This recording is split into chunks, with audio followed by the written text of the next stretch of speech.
Maanta waa maalin aan si gaar ah u xasuusan doono sababtoo ah waxaan bilaabay safarkii aan muddo dheer ka fikirayay. Subaxnimadii hore ayaan ka duulay magaalada Muqdisho ee dalka Soomaaliya, anigoo qalbigayda ka buuxdo farxad iyo xiiso. Dad badan safarka markii ay galaan waxay aadaan dalal waaweyn oo caan ah sida Turkiga, Dubai ama UK. Laakiin aniga maanta waxaan go'aansaday inaan tago dal yar oo qarsoon, balse ah mid ka mid ah dalalka ugu yaabka badan dunida.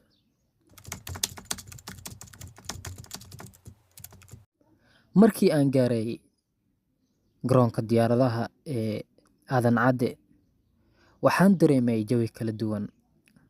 Dad safar u diyaar garoobay, qaar qoysaskooda sagootinaya, iyo diyaarado waaweyn oo duulimaad kala duwan u socdo. Waxaan is iri, safarkan ma ahan safar caadi ah, waa safar aqoon iyo yaab isku jiro ah.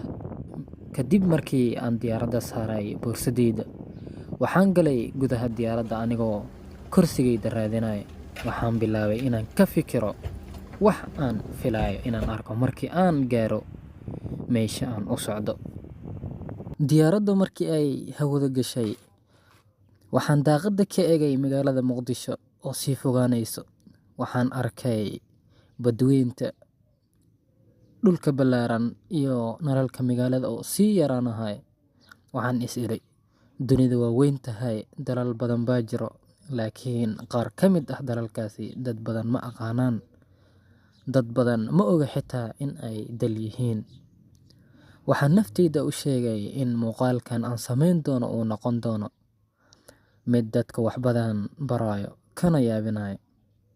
Safarku wuxuu qaatay saacado badan, waxaana mararka qaar diyaaradda ka dareemaya daal, laakiin xiisaha aan u qabo dalkan aan u socdo wuxuu iga dhigay inaan ka cajisin.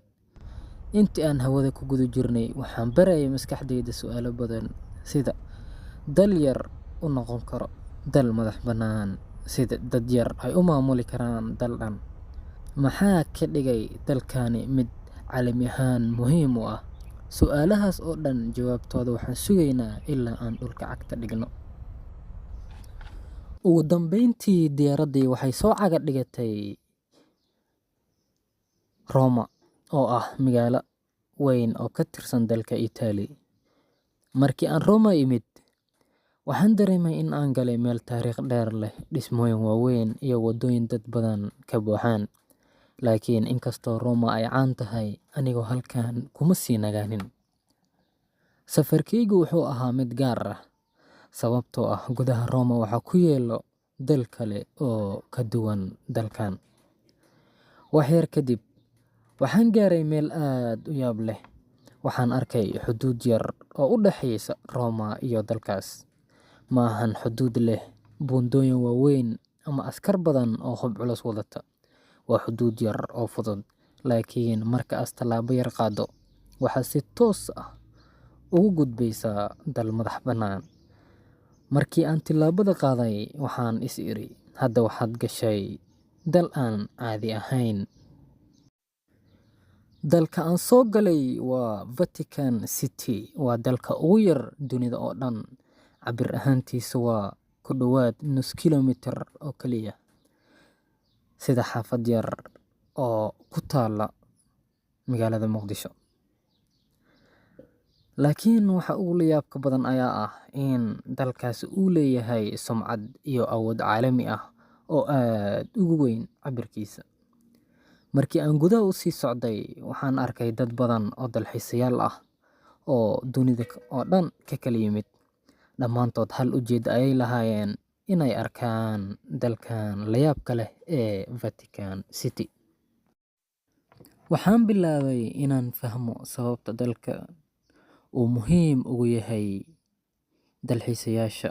Waxaan ogaaday in Vatican City ay tahay xarunta ugu weyn ee Catholic Church-ka, waana meesha uu degan yahay hogaamiyaha Catholic Kiristaanka ah ee loo yaqaano Pope. Balse ujeeddadayda taas may ahayn. Ujeeddadayda waxay ahayd mar uun soo arag dalka ugu yar caalamka.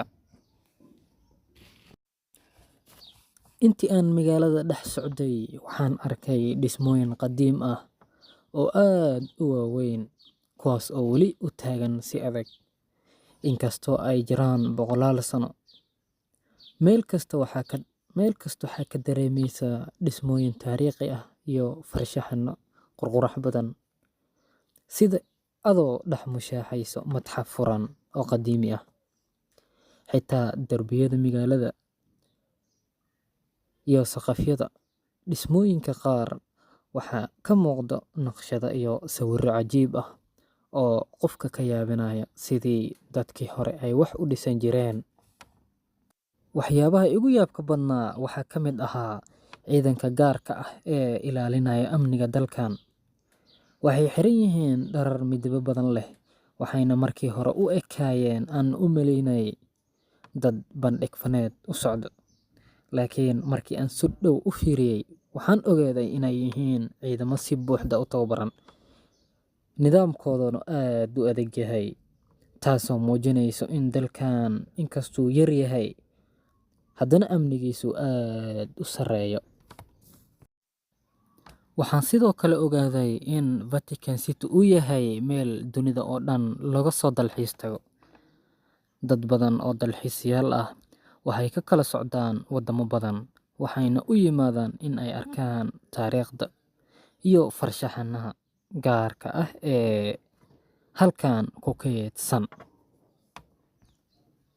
Waxaa yaab leh in dal yar sidan oo kale ah uu sanad kasta soo jiito malaayiin qof, taasoo ka dhigaysa dal caan ah oo dhaqaale ahaan xooggan, inkastoo ballac ahaantiisa mise dhul ahaantiisa ay aad u yar tahay.